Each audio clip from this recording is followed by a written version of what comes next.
Welcome back, everyone, to the High Tempo Sports Podcast, episode 82 today. It is Wednesday, and like last Wednesday, it is another beautiful day today, even better today. I mean, it's like 60 degrees out. These last, 3 days have gotten me so excited for summer. It is unbelievable. Even though it's supposed to get, today's like the last warm day, and then it's going to get cold again, so. 40, Not right? cold, but it's going to cool down a little bit, but it's whatever. I mean, we'll get to spring is coming. I mean, we're getting there, but it's March though, so I'm not too upset about everything. So and it's so nice for March. We haven't had weather like this in forever, it feels like. Oh yeah, I mean, it's been months. It's been a long winter. That's all I've got to say. So getting right into the news. First thing is, if you turn on SportsCenter, it's all you're seeing right now. Dak Prescott gets a new giant deal from the Dallas Cowboys. Dak Prescott played on the franchise tag last year. The year before that, before he got tagged, they were really trying to come to an agreement on a long-term deal, and they couldn't. Finally, they do. It is the second highest contract in NFL history behind Patrick Mahomes' deal. 4-year, $160 million contract with a no-trade clause, $126 million guaranteed.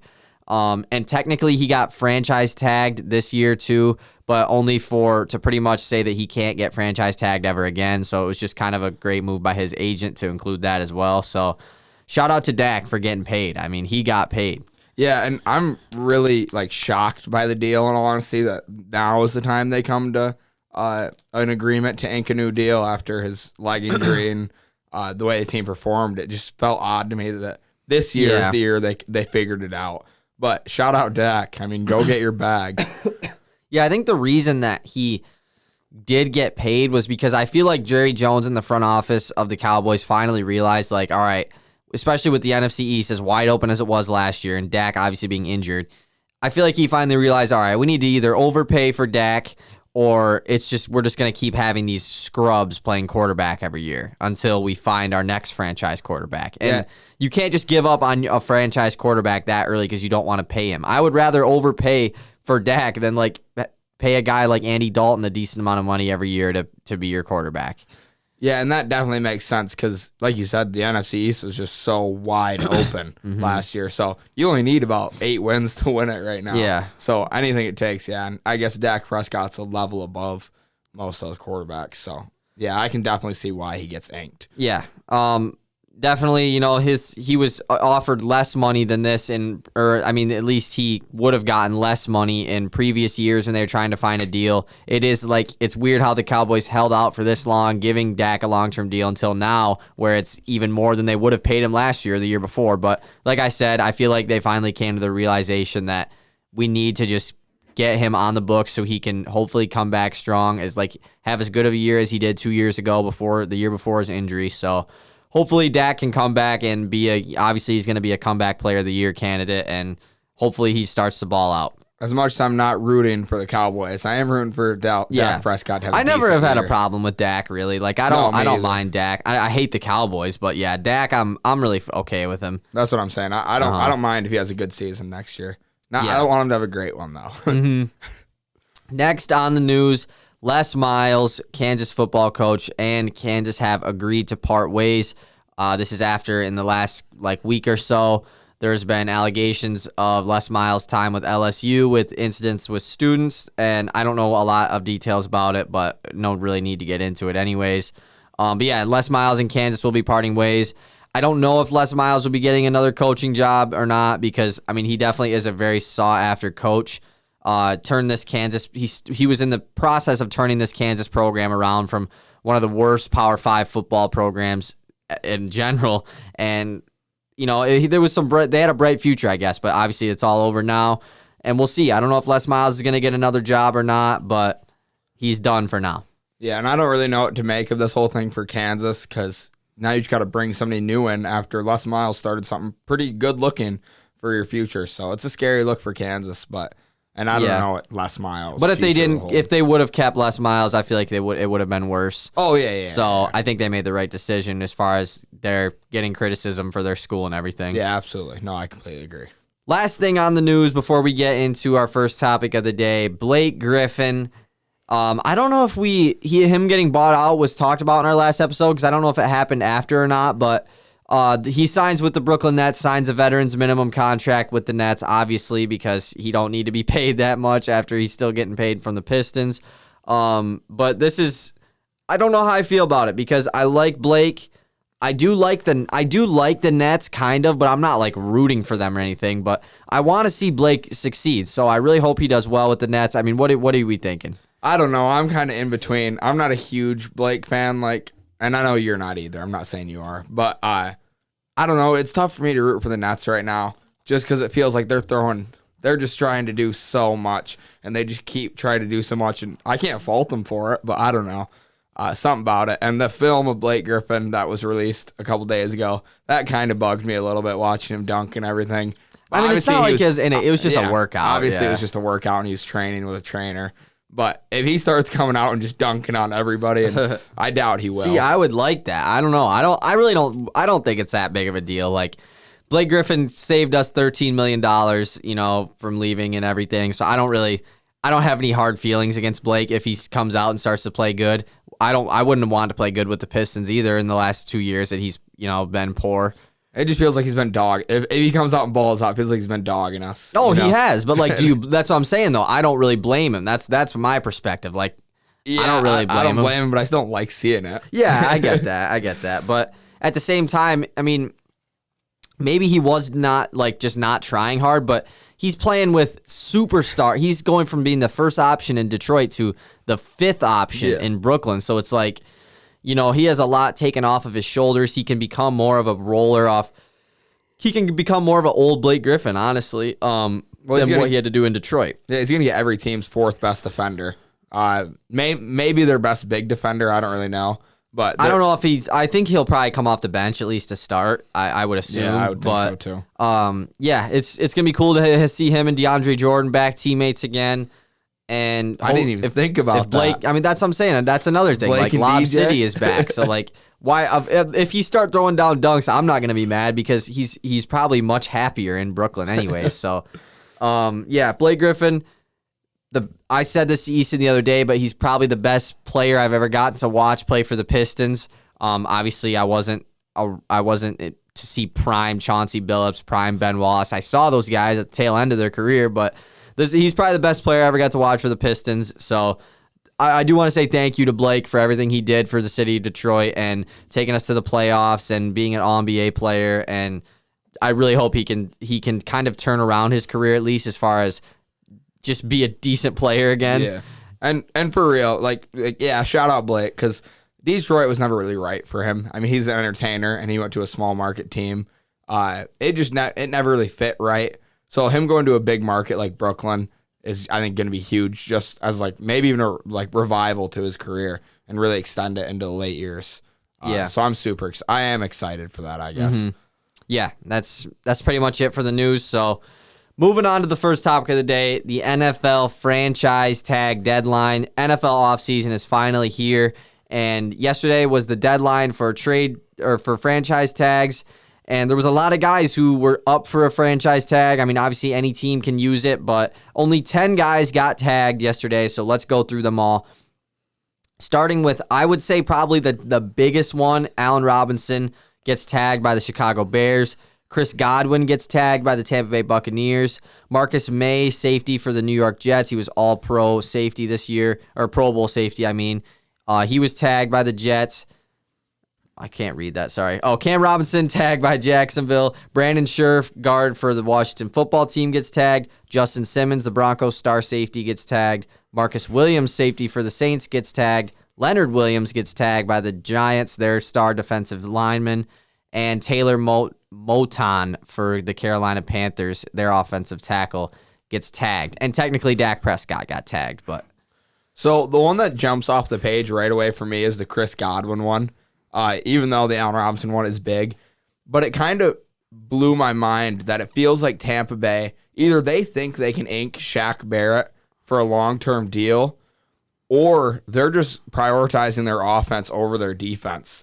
Yeah. Which I did not expect from Tampa Bay. Yeah, I was surprised as well with that one because, I mean, you look at the guys that Tampa Bay's losing this offseason, defensive side, let's just say they can't bring anybody back. I mean, Shaq Barrett, Sue, Levante David. I mean, those are three of their main guys in their front seven. So I definitely expected Shaq Barrett to get tagged over Chris Godwin, but maybe, like you said, maybe they think they can sign Shaq Barrett long term in free agency. Yeah, and it caught me by surprise because it's just a team I didn't expect to value their offense over their defense. But maybe they're not. Maybe we're outsiders looking in. And then Allen Robinson. I really thought he was gone this year from Chicago. Oh, I didn't think. I figured Chicago would tag him just because they don't really have much going on their offensive side of the ball anymore, and they're a team that is definitely desperate for a new quarterback. They won't. Mitchell Trubisky, I would be shocked if he was their starting quarterback next year. Not saying they're going to make some blockbuster trade or anything, but I expect them to have a new QB. But Allen Robinson is, obviously he wasn't playing with much in Chicago last year, had the best year of his career, and is making like $18 million on this tag, which is pretty high for a wide receiver. So we'll see if he ends up signing long-term in Chicago. Probably not, but it still was a big deal for him. And as you can see, like one of the main guys who I didn't say that was tagged, Kenny Golladay of the Detroit Lions, he did not get tagged, so he will probably be the top wide receiver in free agency along with like Corey Davis, Juju Smith-Schuster, but Godwin and Allen Robinson, who I think we can both say are better than Kenny Golladay, both got tagged. So Kenny Golladay it's good for him that he didn't get tagged because now he's a top dog at his position. How it may be good for Kenny Golladay, this is bad for Jared Goff, a guy who's got a lot to prove for his first season in Detroit. And I don't know if he'll even be the QB. But I expect him to be the QB, and this doesn't help him. Yeah. Losing a wide receiver like Kenny Golladay does not help a guy who's trying to really compete to stay alive. I agree. So I do feel a little bad for Jared Goff watching a guy like Kenny Golladay probably going to leave. Yeah, Lions don't use their tag on Kenny Golladay or on Romeo Okwara, which is, they don't tag anyone, which I am a little like, I wish we would have at least tagged Okwara, but maybe I do think there still is a chance that we could maybe re-sign Okwara, but if he gets an offer from a team that's a big time deal, I expect him to be gone. But I think that Brad Holmes is really just trying to get a clean start in Detroit and really get everyone off the books and start from scratch pretty much. And I also think he's probably wanting to tank next year, like hardcore, be the worst team in the NFL. That's his goal. Not bringing back these two guys definitely helps that. It makes you worse. There's no doubt about it. And obviously we still could re-sign these two, but I don't think there's any chance we re-sign Kenny Golladay. And like I said, Okwara will probably get paid by some team that has a lot of money. So both these guys will most likely be gone. Yeah, and I think you're right with the Brad Holmes just wanting a clean slate, wanting his own team, like fully his own team of guys he wants.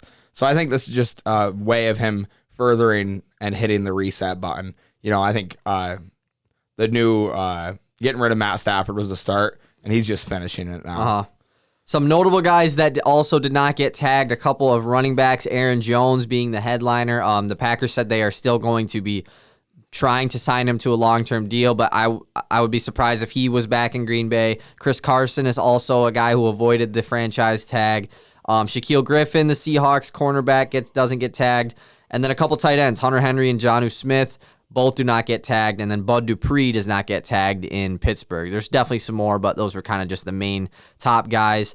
Chris Carson is a guy who I definitely think I could see returning to Seattle, though, on a long-term deal, because, I don't know, Seattle doesn't really have much to improve on everywhere else, I guess. Obviously, their offensive line, but there isn't like a crap ton of guys.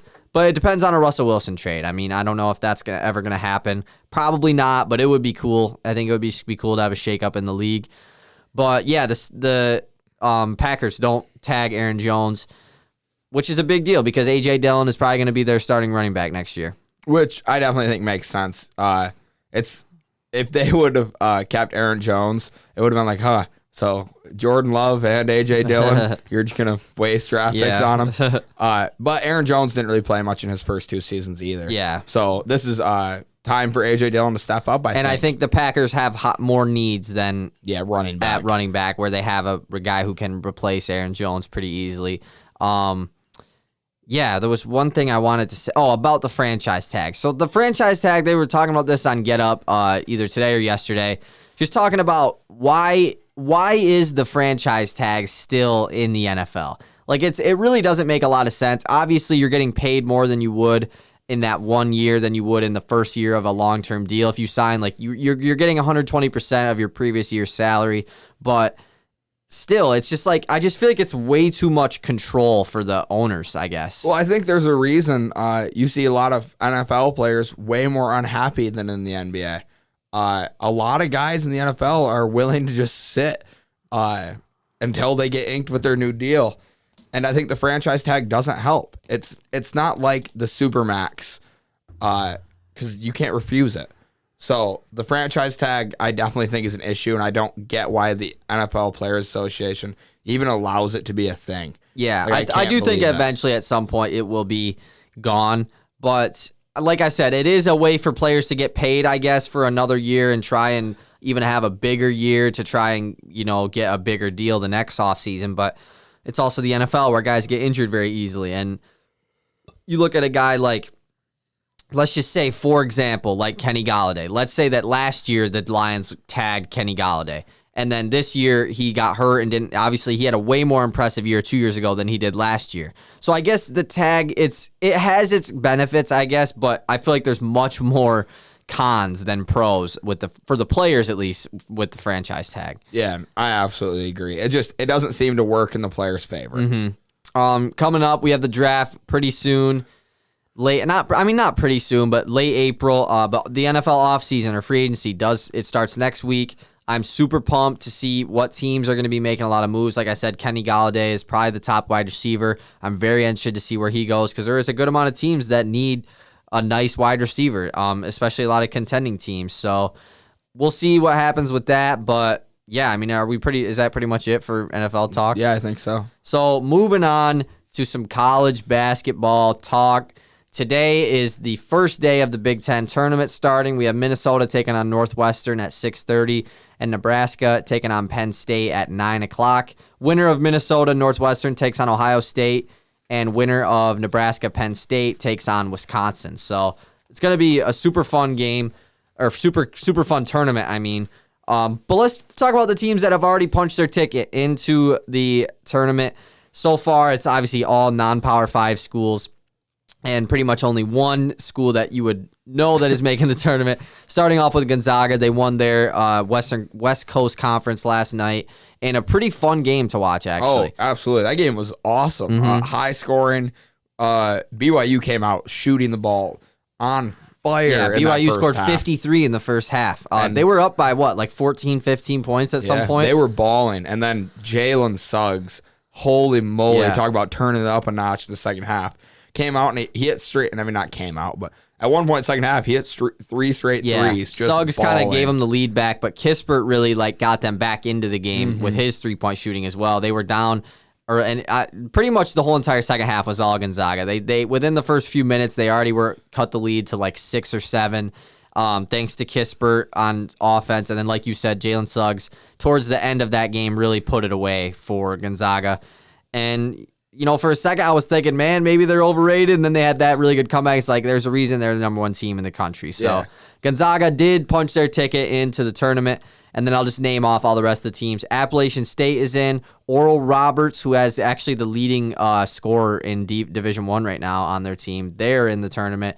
UNCG, University of North Carolina, Greensboro is in. Morehead State, Mount St. Mary's, Loyola Chicago is back. Cleveland State, Drexel, Winthrop, and Liberty have all punched their ticket to the tournament. They're going dancing. It's going to be cool to see because at least one of these teams will win first round. At least. Excluding Gonzaga.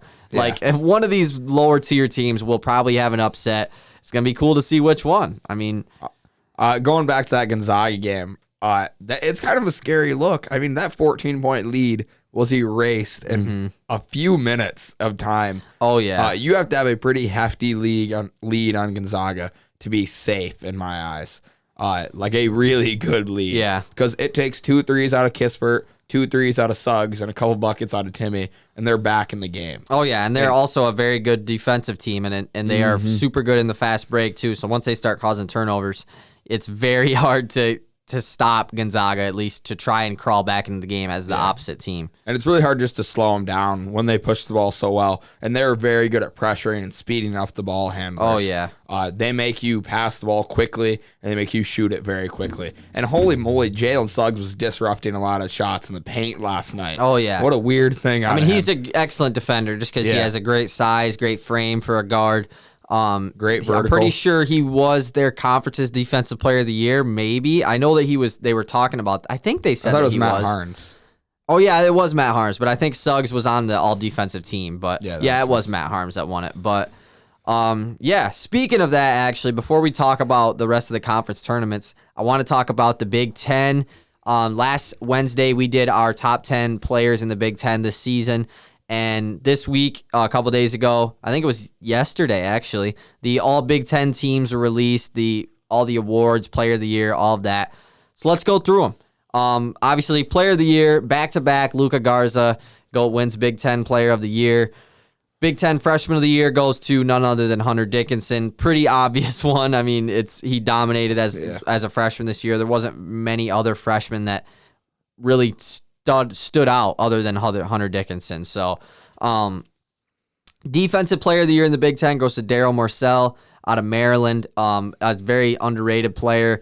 Last year it was big X-Man Xavier Tillman. This year it's a wing player in Morcell. So, shout out to him. Coach of the Year goes to Juwan Howard. I mean, pretty obvious, only in his second year in Michigan and winning the Big Ten when it's the best it's ever been. And then sixth man goes to the freshman from Illinois, Andre Curbelo. I think they did really well with the awards this year. Other than Player of the Year, I think it could have went to Ayu, but Luka also he's unreal. I don't have a problem with it being me Garza. either, because Garza's numbers were unreal. Ayu just really has the wins to back it up. Yeah. But Luka Garza was unreal. Now we can go through the Big Ten teams. There is a lot of controversy with these teams, as there is every year. But before the actual Big Ten teams came out, there was like the not Big Ten release ones. It was like SB Nation's Big Ten teams and Bleacher Report's Big Ten teams. So I was getting really confused as who was on what team and like who actually the Big Ten team is. Because like Marcus Carr was on the first team for this one, and I was so confused. But obviously there's the media and the coaches that have their own teams. The coaches one is the one that is taken a little more seriously, I guess. I mean, obviously they're both taken seriously, but the coaches one I feel like matters more. But I will go through both of them. All big. Do you want me to start at first team or third team? Start at third. Okay. Third team from the media is Franz Wagner, Aaron Henry, Dwayne Washington Jr., Ron Harper Jr., and Demetric Trice. That team is loaded. That third team is nuts. And then the coach's third team is Marcus Carr, Aaron Henry, Dwayne Washington, Ron Harper Jr., and Demetric Trice. So not that different. The only difference is Franz was on the third team for the media, and Carr was third team for coaches. Second team from the media was Marcus Carr, EJ Liddell, Joe Wieskamp, Isaiah Livers, and Travion Williams. And from the coaches, it was Trace Jackson Davis, Joe Wieskamp, Hunter Dickinson, Isaiah Livers, and Franz Wagner. So 3 Michigan players on the second team, obviously meaning 0 on first team, which seems a little wrong. That's wrong. I mean, coming from the coaches as well. That's the part that really is like, that's a little disrespectful. Yeah, I mean, I'm obviously not a Michigan fan, but if that would probably piss me off if I was a State fan and like no State players on Big Ten first team from the coaches after being the best team in the Big Ten. Like I can understand Hunter Dickinson maybe if you put Kofi over him. Yeah, but Isaiah Livers, I'm not sure about that.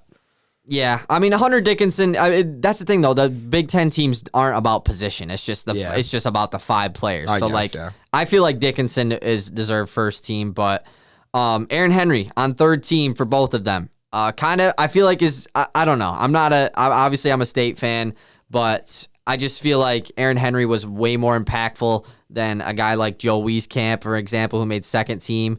No hate to Franz Wagner, but I feel like at least impact wise, Aaron Henry maybe deserved it over Franz Wagner, but I do think Franz and Aaron Henry both should be second team, though. Yeah, that's what I think. I don't want to disrespect Franz and say he should be down, but I don't know. I feel like Aaron Henry deserved to be all second team, especially after the really poor start State got off to, and he really led us in all of these huge wins that we've had.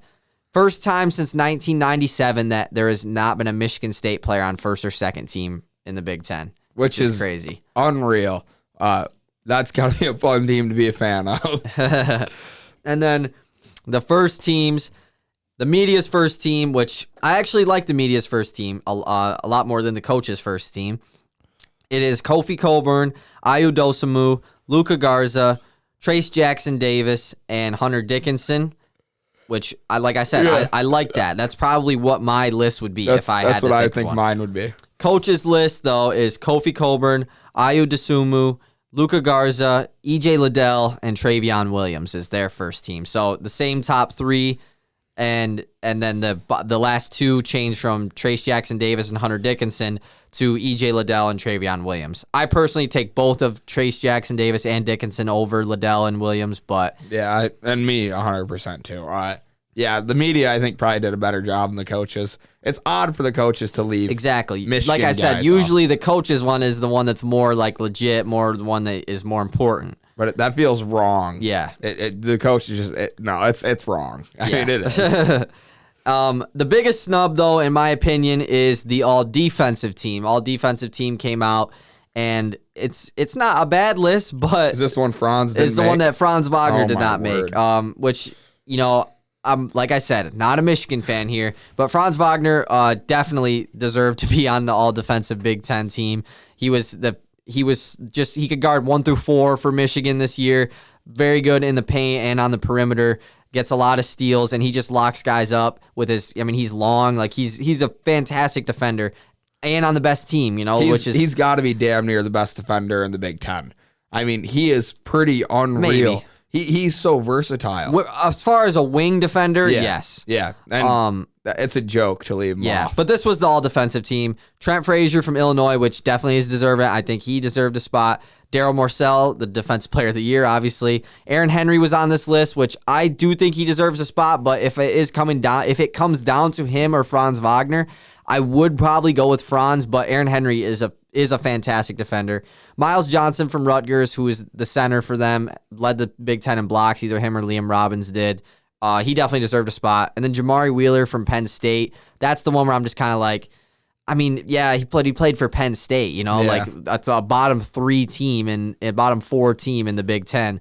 I don't know. I think it's very disrespectful to Franz for not making the defensive team. I definitely think you mentioned Aaron Henry versus Franz. I definitely think Aaron Henry deserves a spot on that, though. Just his effort alone on both sides of the ball can get him there. He's like one of the most competitive guys I've ever seen on the floor. He works so hard all the time, and especially when he's playing defense, he is locked in. Yeah. So I enjoy watching Aaron Henry play defense a lot. But him and Franz both should be on that list. Yeah, I agree.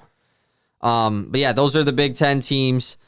We'll see how, if this lights a fuel under any players for the tournament. But yeah, so excuse me. But yeah, so pretty much State is gonna have to play Michigan if they beat Maryland on Thursday. Obviously, if they lose to Maryland, then it's it doesn't even matter. They did lose to Maryland like 2 weeks ago, so it easily could happen. But if Michigan State wins, we will see a third matchup between Michigan and Michigan State. That's obviously something we haven't talked about yet, as we didn't do a podcast between either of them. So the first matchup between Michigan and Michigan State, Michigan absolutely killed State. It was absolutely killed them. State played so poorly on the offensive side of the ball. Defensively, they played all right for like the first half, and then second half really poorly.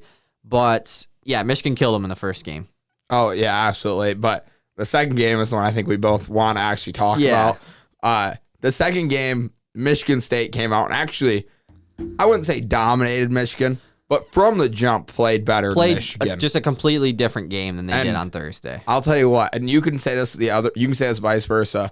I was in a restaurant watching this game, and I do not hate Michigan State at all. I never root against them unless they're playing Michigan. But there was an obnoxious Michigan State fan in the restaurant on the other end. Really? Every time Michigan State would get a bucket, he'd be clapping. And I at that moment, something flipped a switch where I've never wanted State to lose more. And then for them not to lose really hurts. I bet Scuba was getting pissed at that guy. We had to leave. Scuba was getting, he's like, I have to leave. Like, it was so bad. I thought you say I have to go say something. It didn't help that Michigan was playing poorly. Yeah. Like, that just made it way worse. But that's obviously, if Michigan's playing well, we're going to be obnoxious. So, yeah, it goes both ways. It's just whoever's winning. But it was just a must-win game for State. You know, a team that after their big loss, it was saying that they pretty much need to beat Michigan to make the tournament.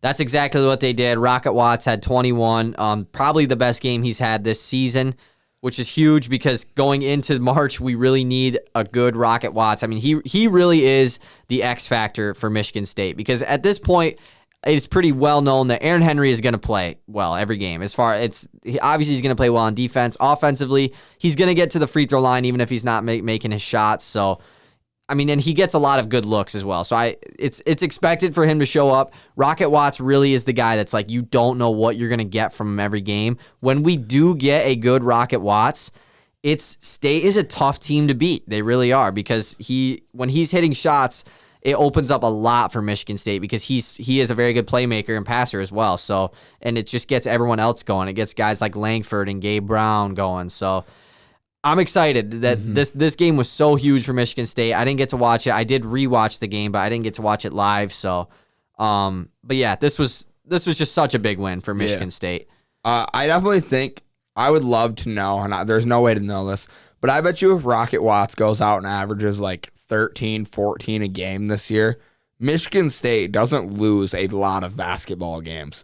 Rocket Watts, when he scores over 15, is Michigan State is an elite basketball team because it's not like he's taking easy shots. When he's hitting these shots, he's hitting the tough middies when nobody else can get a shot off. So it's huge for him to do it because he just gets buckets when they need them. When there's 5 seconds left and he has to hit a step back mid range. So when he scores over 15, I think Michigan State has a very low chance of losing a basketball game. Yeah, and obviously it depends on our opponent and everything, but it's just a good way to go into the tournament and to go into the Big Ten tournament and eventually the national tournament because we are going to make it now. I mean, I think everyone would be shocked. I think everyone would be shocked if State missed it at this point, which is good because our 22-year streak does not get snapped. And UNC's might, so like maybe we'll become the second longest streak out of college teams. We'll see, but Duke is actually probably going to miss the tournament now, even though they were on a little bit of a streak. UNC probably will get in. But like I said, it's conference tournament week. Selection Sunday is on Sunday, obviously. So, but we're going to go through our winners of each conference tournament so far. Or I mean, like who we think are going to win all the Power 5 conference tournaments. I didn't include the Big East. I should have because the Big East is better than most of these conferences. But, I mean, it's probably going to be Nova or Creighton or St. John's. So, I mean, that's not that big of a deal. But let's go through them all. Let's start off with the Big Ten. Big Ten is a loaded conference. You know, we don't know who's going to win it. Let's see. Big Ten is tough, but I really think Illinois is pretty fired up right now. Like, probably the most fired up they've been all year. IU comes back. They're talking. They're all running their mouths. I really see Illinois winning the Big Ten tournament this year just because they're red hot going into it. No Michigan pick, huh? No. and it's just because Michigan isn't red hot going into it. This is the worst time to have your bad part of the year. Oh, yeah. Is right now, which Michigan is doing, which we were all worried about. You know, Scuba and all of us were all thinking, you know, when do we fall off? Are we starting to fall off here? I'm really hoping we're not. I don't think we are, but Illinois is also rolling. Yeah. I mean, with everybody healthy, Illinois is so tough to beat. Yeah, I mean, State did it pretty easily, but it's whatever. But yeah, I picked Illinois as well. Like you said, they're red hot. They're playing very good basketball, and with or without Dosunmu.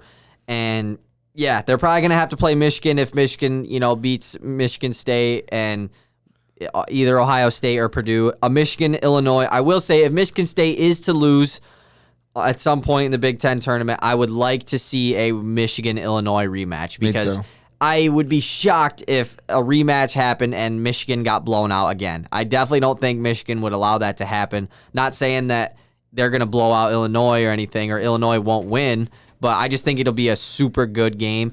At the same time, I also, like I said, if Michigan State is to lose to Michigan, I do want to see a Michigan-Ohio State rematch as well, because that game was super fun. That would happen in the semifinal if they were to beat Purdue, so we'll see. Everybody is so fired up in the Big Ten about records, standings. Michigan didn't play enough games to win the Big Ten. So this is going to be a very competitive Big Ten tournament, especially if you get to see some top dogs fighting like Illinois and Michigan and Ohio State. You could see those games getting really choppy really fast. Sleeper pick from the Big Ten to win the Big Ten tournament. Like, just if there had to be a sleeper pick. I think not including like Michigan or Illinois, pretty much. Wisconsin. Just because Wisconsin, all the seniors, it's their last one. That's what you always say. It's last year was their last one too. Yeah, I guess. They have another year. So, I would go with Michigan State, obviously, but if it wasn't Michigan State, probably like Purdue. Purdue has been a team that's kind of been super under the radar this year. They've been pretty good in the conference. They're just non-conference scheduled. They had lost a few games. I'll probably go with Purdue, but I don't think they will. But that's just kind of my sleeper pick. And definitely like sleeper, because they just haven't been talked about a lot recently, I feel like, is just Iowa. Iowa could go out and win it, and they're not in the could. news You're as right. much. You're definitely right. There's nothing stopping Iowa from winning the I think whole thing. Wisconsin's overrated, honestly, now that I've watched them more and more. We've watched a lot of Wisconsin I don't know. games. Wisconsin should have won against Iowa the other day, though. They got screwed over in that game. I didn't get to see it. But whatever. Let's move on to the Big 12. Big 12, I've got Baylor winning that. Baylor is unreal. Yeah, they're super good. Them play. I have Baylor as well, but I have another team that I wrote down because Baylor is the super obvious pick. I went with the Texas Longhorns. I really like Texas's team. They are super good offensively. They're super fun to watch because they are really high tempo. That's kind of weird that I say that, but they run at a high tempo. They really do. They're a super fast-paced offense. They have a lot of really good bigs, obviously with Greg Brown, Kai Jones, Jericho Sims. They run all three of them, and they all can dunk on anyone. They are a really sleeper team, but there is a lot of sleeper teams in the Big 12. The thing is, I haven't gotten to watch much college basketball outside of the Big Ten. So, I haven't seen Texas play this year. Oh, really? They're solid. They're one of the teams that I probably will pick to go on a little bit of a run in the tournament, but at the same time, they're also a team that I could see just getting knocked off early.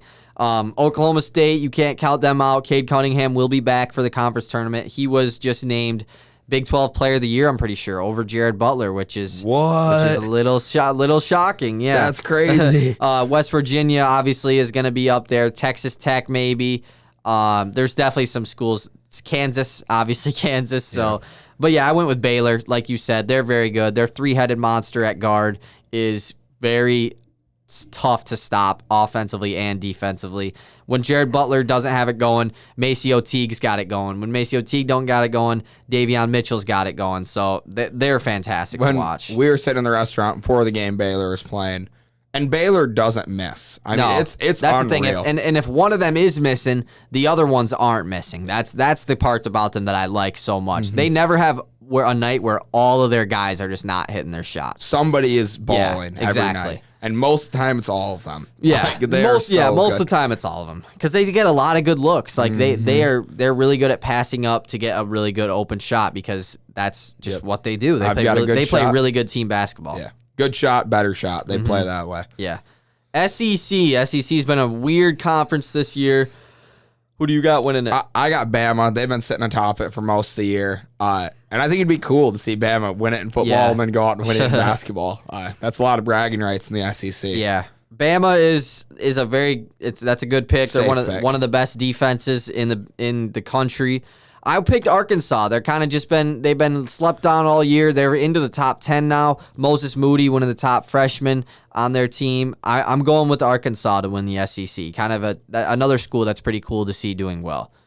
ACC winner. Who do we got winning that one? In ACC, this is a conference I have not watched at all this year, I've realized. But I got Georgia Tech winning that. They've won 6 in a row going into the tournament, and they're only climbing the leaderboards. I don't even know who their best player is. I couldn't tell you either. But I know a lot of people love Georgia Tech. Yeah, right now. I actually wrote them down as like I had put them in parentheses for like my second team if I had to pick one.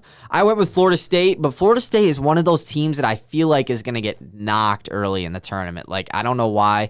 They have Scotty Barnes, obviously, as their leader freshman, but they have a couple of seniors as well that I forget their names of. They're very good. But yeah, I went with Florida State, but I like the Georgia Tech pick a lot. They were definitely someone I was considering. But the ACC is really weird this year without, Duke or UNC really being on top. Virginia, obviously, they're still on top, but they've missed so many games this year, too. The ACC in general has. So, I don't know. Pac-12 winner, last one. Pac-12, I get USC. Strictly based off, it's like picking Oklahoma State, except USC's better. USC's got Evan Mobley, Pac-12 Player of the Year. And when you have a guy like that, you can't really ever count them out and think they're going to... I mean, it's hard to go into there thinking you're going to beat that team when they have a guy like that. I went with USC as well. Oregon is obviously a good pick as well. They're top of the Pac-12 this year, but I also went with USC, so we'll see what happens with that. I'm just so excited for the tournament. I'm just so excited to fill out my bracket. I've been watching certain teams and kind of thinking, what do I think about them? Mainly like the top teams, like, all right, do I think they're going to make a run? Do I think they're going to get bounced? I don't know. This one's going to stress me out more than they always do. I always get so stressed filling out a bracket. Like, because one thing can lead to another, and one game can ruin your whole bracket. And then it's just like, wow. Especially when it's a game, because I feel like every game I pick, I always like almost pick one team and then I end up picking the other one. And it's like, what I was going to pick ends up happening, and then it's like, oh my God, why did I not do that? But yeah, and it's awful when there's two teams you know really well playing, and you think you know, but you're really nervous. You don't really know. And then especially when that team goes on and makes a run, the one that you pick to lose, they don't lose the next round. That's the thing. You go to keep winning. You pick like a 4 seed to get upset, and they end up going to the Final Four, and you're like, God damn it. This year will be interesting though, because obviously, I usually pick Michigan State to win it all. Pretty much every year, and I like to fill out one bracket that's just all the same, because I hate trying to figure out like which bracket I picked this game for, and you get it. But this year I probably won't pick State to win it all. Like, State probably won't win it all, probably. It would be cool for them to go on a run. Like, I'll definitely have them going to at least the Sweet 16, maybe even further, but obviously it depends on who I will have them going to the Sweet 16, like, no doubt, but I don't know. I probably won't have them winning it all, so I don't know who I'm going to pick to win it all. My Final Four is going to be interesting. It will most likely include Baylor. I don't know if it will include Gonzaga, though. I really don't. I might pick them to get upset in the Elite Eight. I don't know, man. Gonzaga going into the tournament undefeated is just like... never happens. Going into it happens, but leaving it undefeated... I don't know if it's ever happened. Probably back in the UCLA days, but like... Did Bird lose to Magic? Bird lost to Magic, yeah. Teams do not go undefeated in college basketball. Never, in a single game elimination tournament, it's so difficult to be the top dog and win every single game. Like, it just takes one game for you to play poorly and you're done. It's not like a 7-game series. It's letting your guard down, I think, for those top teams. It's thinking, we can breeze past this team because they have a target on their back. Those one teams, so every team comes for you way harder than they usually do. Yeah. Especially in the tournament. This is guys trying to make moves. Some guys are trying to make it to the league, and they're using the tournament as that stepping stone. When a dude is fighting for his life, it can get pretty bad. That's where Gonzaga could lose. But I'm not sure. I'll probably have them losing just because I'm not a huge fan of them. But their win last night also really... That's the thing. I probably won't have them winning it all, but like... they'll go far. I'll probably have them in the Final Four or championship. But picking them to win it all is just so like boring, I feel like. It's so basic. Like, really pick Gonzaga to win it all. But I guess all of you guys are going to pick Michigan to win it all. All of us will. What if, you never know. A team I said that's in the tournament, Appalachian State, what if they take them on first round? I saw that tweet. I think I liked the tweet. That's a funny tweet. It would be hope funny. Not. Like, that'd be awful. It'd be fun. It would just be funny if on Selection Sunday, Michigan obviously is going to get a 1 seed, and then the 16 they get's App State. I don't know if they're going to be a 16 or a 15 or whatever. I don't know how they're going to determine that, but Yeah, I'm just super excited. I can't wait for the conference tournaments and for the regular tournament. It's going to be fun. March Madness is going to be unreal, especially after missing a year last year. I'm going to be pretty much glued to the screen. Oh, yeah. I can't wait. So All-Star Weekend, or All-Star Day, I guess, wrapped up this weekend, and NBA games do start again tonight. There's only a couple games, so don't forget to set your fantasy lineup. But yeah, the winners, Curry won the three-point contest. Sabonis won the skills competition. Anthony Simons won the very poor dunk contest, at least just not very exciting dunk contest. Just kind of laugh. Yeah, and then Team LeBron won the All-Star game pretty handedly. What was your favorite part of All-Star Day, I guess, because everything happened the same day? Watching Dame and Steph go back and forth from half court On the same team? was unreal. I mean, it's crazy to think those dudes are so talented that it's just shooting a jump shot for them. Yeah. They're just shooting from farther back. It's not much different. It is unreal how good those two are. And watching Steph, my other favorite moment was watching Steph win the three-point contest. When that net doesn't move, when the ball goes through, it is like magic to watch. Yeah, I liked, honestly, my favorite part was, it was kind of just watching Jokic during the All-Star game because he was acting like a fool, and it was hilarious. Like, he was straight booling on the court. Like, he was goofing off hardcore, and I just thought it was so funny. It was pretty fun watching Giannis too because him all mic'd up was Giannis awesome. was just trying to make every shot, and he was, he wasn't making the fancy play. He was just trying to score, which, Giannis has a reputation for being a try-hard in the All-Star game, which is hilarious. When he still had his perfect shot record and he shot that three, all the announcers, the TNT guys were all like, no, don't shoot it, because they figured he'd miss, and he banked it in, and it was just like, it was hilarious watching him make that. Giannis is, I do like Giannis. He's super funny. It was awesome because Giannis is really the only guy who I think even remotely tries in the All-Star game. And listening to him mic'd up was hilarious. Yeah, just watching Team LeBron in general was fun. Like, they were just such a fun team to watch. Even Steph and LeBron, like they looked like they'd been teammates for 10 years out there. Mm-hmm. Giannis telling Luka to do some Luka magic. Like, I loved when Giannis yelled at somebody, "Hey, I know it's the All-Star game, but get back on defense." Yeah. Like, what? No. Yeah, that was really fun. But we're coming up on the trade deadline in the NBA. It is going to be here in like 2 or 3 weeks. The question is, what teams do you think are going to be the most active during the trade deadline? If you just had maybe a certain team you want to talk about, or a couple, what do you think? I think the Magic are going to be pretty what was the word? Active during the as trade far deadline. As and is that as far as dealing, or they're selling? Yeah, selling or buying. They're selling. They're a team that needs to sell. It is time to hit the reset button.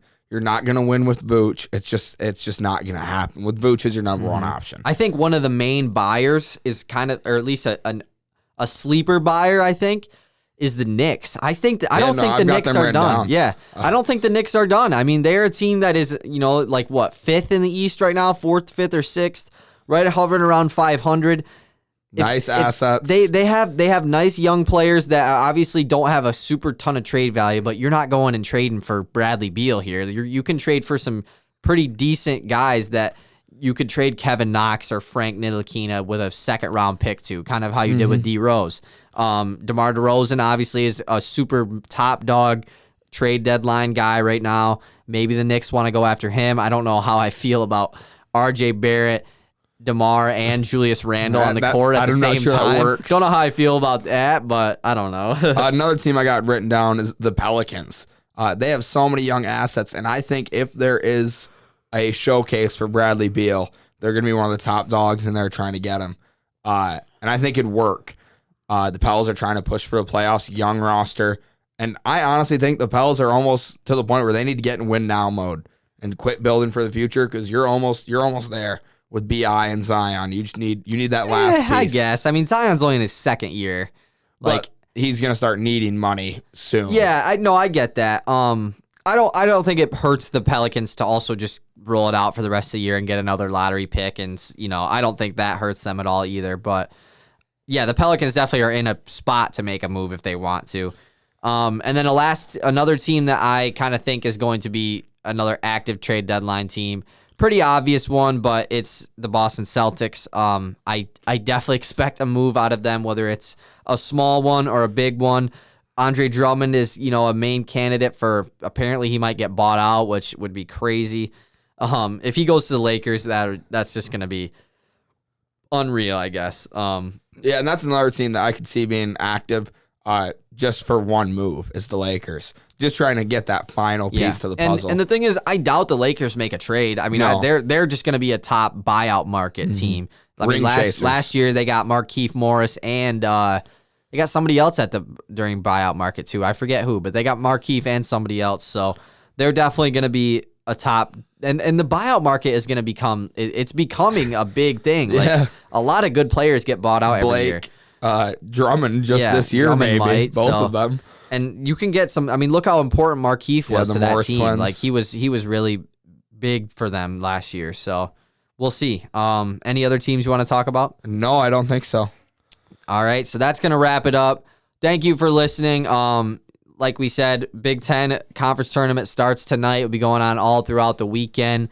And I don't know if we're gonna do a podcast this weekend or not, but if so, we'll see you this weekend. If not, we'll talk to you once Selection Sunday is done and the tournament started. So Peace. Peace.